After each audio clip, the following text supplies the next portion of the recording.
Welcome to the Content Amplified podcast, brought to you by Masset. Our goal is to help you get more from your marketing content. Each episode is a 10 to 15 minute interview with industry experts that share amazing insights to help you squeeze as much juice from your content as you possibly can. Here's today's interview. Welcome back to another episode of Content Amplified. Today I'm joined by Griffin. Griffin, welcome to the show. How you doing? Good. Griffin, well, I'm excited for this episode. It's going to be a little different. So to make things really relevant, let's get to know who you are. Tell us a little bit about yourself and what you do in design and marketing, and then we'll kind of kick off the conversation for the day. Yeah, for sure. My name is Griffin Rowe-Cullen. I'm currently a junior in college, about to be a senior this next year up in Lake Forest, Illinois. I am an environmental studies major, English minor, but my primary work is in digital media, graphic design, videography, photography, based primarily in athletics. I've had the ability to work with a lot of cool brands, being that I'm early in my career. Done a lot of freelancing for some local companies in the Chicagoland area, but the majority of my work has been for the athletics department at Lake Forest College, doing, all sorts of digital media for 26 plus varsity teams and 10 plus organizations. So I'd like to think I have a lot of experience, but relative to, the other guests on your show, I think I'm at the very beginning of my journey, which is a cool thing. And I think I could have some unique perspectives, being that I'm so early on. I love it. So this is going to be a fun conversation. So we're going to talk about the process of learning and how that applies to marketing and all the tools and resources available. So Griffin, you've kind of gotten into the space. Like you said, your major doesn't exactly align with what you're doing for a career and what you're doing in school. So how did you learn? How did you learn to do digital media and all of these things? How did you figure that out? Yeah. So, it's such an experiential thing for me. I noticed I'd say it's been about 4 years or 3.5 years where I've really taken graphic design seriously as an aspect of marketing. And so much of that early stage was self-teaching, YouTube videos, Adobe forums, asking my friends for tips. I'm now at the point where I have a lot of connections with people who are, experts in the field or really know what they're doing. My brother, for example, has taken up graphic design and photography as a side passion of his along with his work. And so it's gotten to a point where we can sort of bounce ideas off each other. But for me, a lot of my learning at the initial stages was trial and error, and particularly in Photoshop. It's a thing where you notice your improvement based in small steps, and you pick up one trick that you implement into a design, and that changes your whole scheme, your whole look.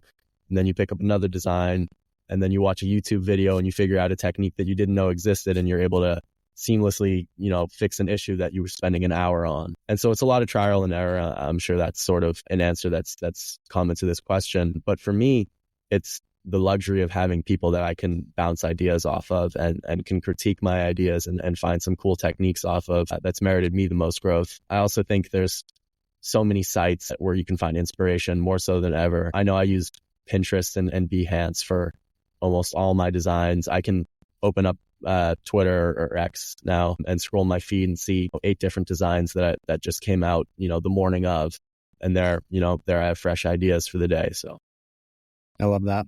So when you're early on, and I think this is again a cool perspective of the different part of your career, you've got some great experience, but early on when you were teaching yourself a lot about digital media, marketing, design, you talked about trial and error. A lot of us learn on the job where, hey, we need to get something done. I don't know how to do it, so let me go figure it out. Before you have those kinds of things, did you just create projects for yourself? Did you find different things that you wanted to create? How did you give yourself the trial and error experience?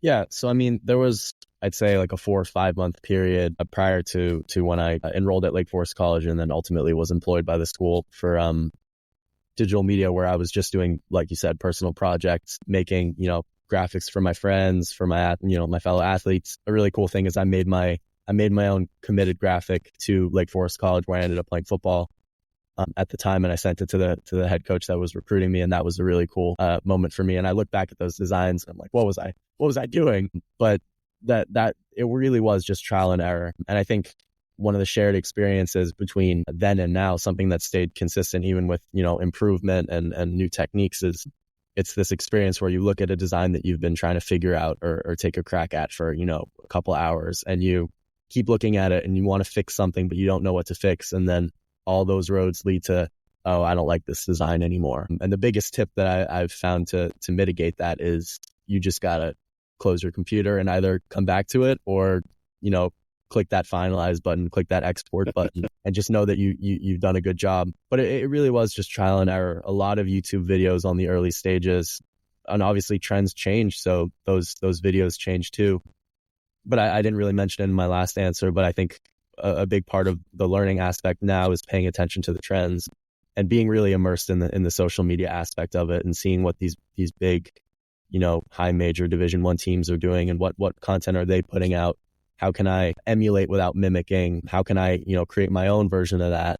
And so I think that's a lot of what I've done through my employment by Lake Forest College is how can we be a Division III athletics program, a football team, but market like a Division I? And hopefully if all works out the way it should, we see those benefits with the players that we recruit. People want to take visits to us because they saw a design on Twitter or they heard something about the school and then they saw a photo or some sort of marketing material and they're like, okay, I'm interested now.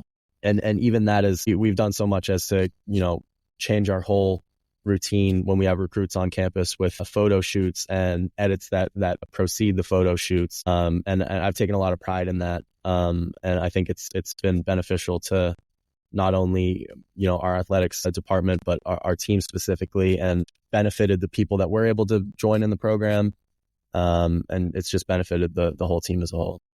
Very cool. I love that. So a couple of things that I want to double click on that I really love that you're talking about. Number one, I think you're really understanding where education happens nowadays when it comes to marketing and design. It happens through the work that people have done.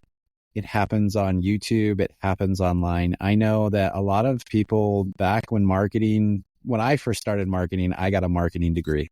That's how people expected to learn about marketing, was through a college degree. Over time, out of all of the different industries and fields that I've seen, this is one area where a college degree isn't necessarily all that relevant, right? Yes. It's the experience that you give yourself and the ability to self-teach and self-educate and self-learn. What I also love, though, is the story of you took 5-6 months and found some passion projects, had some fun developing some skills. And I think this is relevant for anyone trying to land a job at a specific company, change career pathways, find a different job, do things of that nature. I'd love to hear your story of how did you learn these techniques and what did you do with that portfolio of sorts or that experience that you gave yourself? And how did you turn it into a job at the university? Like, how did that process happen? And how did you kind of push your way into that space where you didn't have previous experience? You kind of created the previous experience. Yeah, definitely.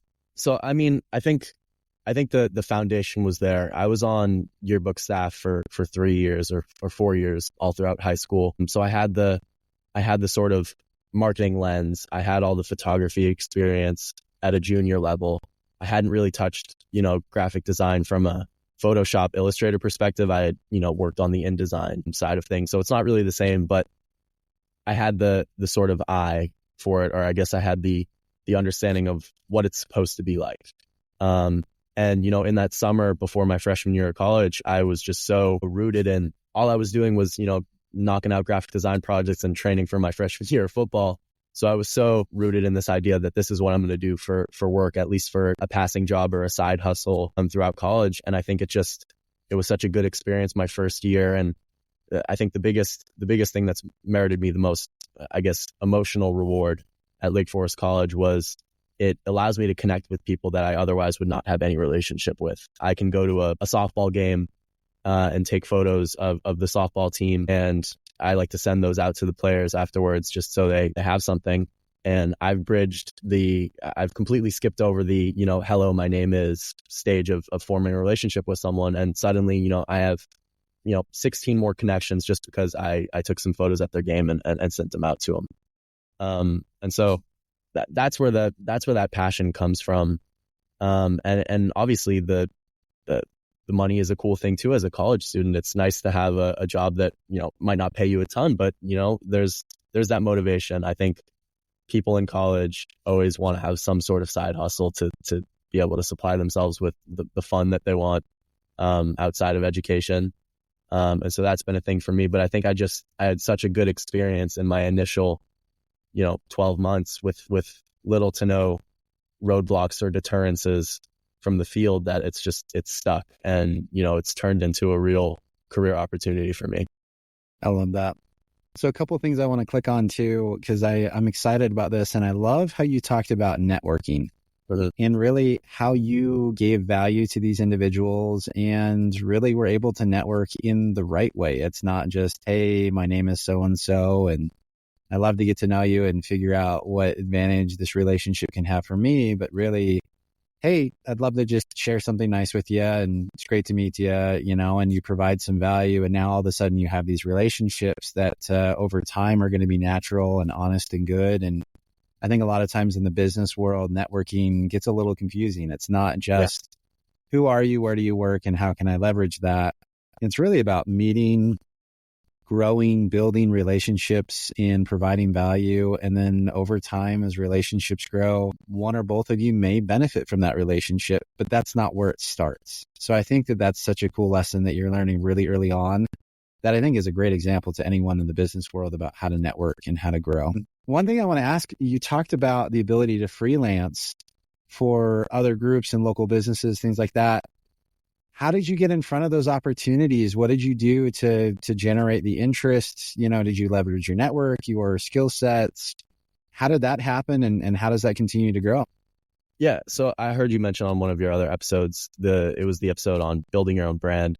You talked about how LinkedIn is more of a social media platform than it ever has been. And I think that's really true. I'd say my freshman year of college, I was just focusing on, building up my skill set. Sophomore year, I really locked into curating a portfolio for myself. And that, coincided with a couple internships I had.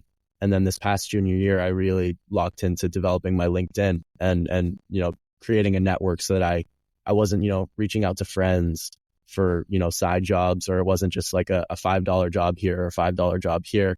It was, can I curate relationships with businesses that, one, are, more intensive and create, more opportunities down the road, but also, have better financial merit and whatever that may be.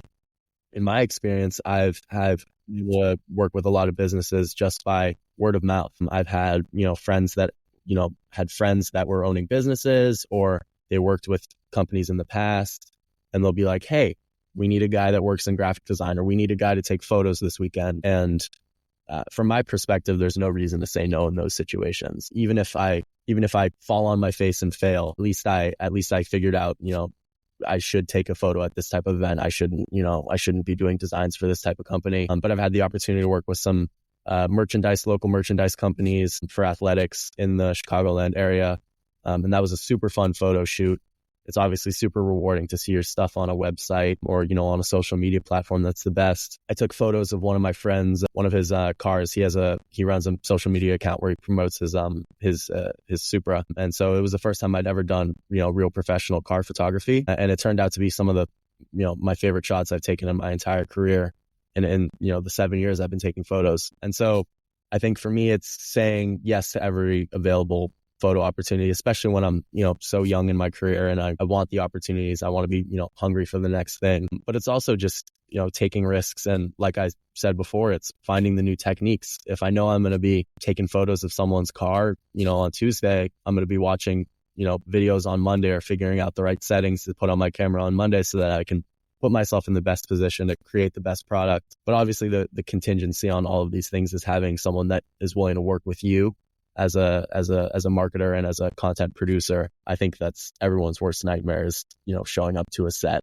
That person doesn't want to work at all, or they have a set list of things and it wasn't at all what you expected. I mean, and that's just the way it rolls sometimes. You got to be flexible. But, in a month's time, I'm going to be taking photos at a wedding for the first time in my life. And that was a thing where I was just like, I'll do it for free just because it's an experience. And I want to be there and have the experience of being there at the wedding itself, but also taking the photos. It's a great portfolio item. It's a new experience. And I have no reason to say no to things like that. So for me, it's just taking everything in with open arms and hoping for the best.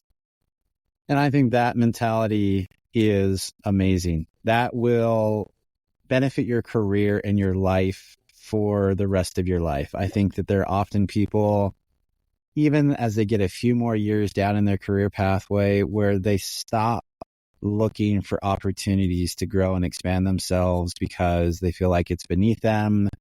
They're not interested in it. They don't know what to do. They don't have experience there. But this open mindset of inside of the business that I'm working at, how can I provide value, even if it's outside of my job description, and build networks internally? 2, I have relationships with people and they're like, hey, I need some help. Sure, I can do that on the weekend. I won't even charge. But then you have built in this whole new network of people that respect and trust you, and you got to try something out and do something new. All of that open mindset is the perfect way to learn. And so I think this was honestly a masterclass to anyone listening from you. This is how you learn. And this is how you learn today. This is how learning takes place. And I think it's an amazing lecture on that. So Griffin, thank you for the insights and for your experience. Excited to see everything that you're doing in the rest of your career. If anyone wants to connect and talk to you anymore, how and where can they find you online? Yeah, thank you so much. This was awesome. So, I mean, I try to keep, as marketers do, I try to keep all my links the same. So it'll be Griffin Rowe Cohen on LinkedIn. It'll be GrowCo, so GROWECO on, Twitter, Instagram, any platform like that. And then my portfolio, if you wanted to look at my work, would be griffinrowecohen.myportfolio.com. Very cool. Love it.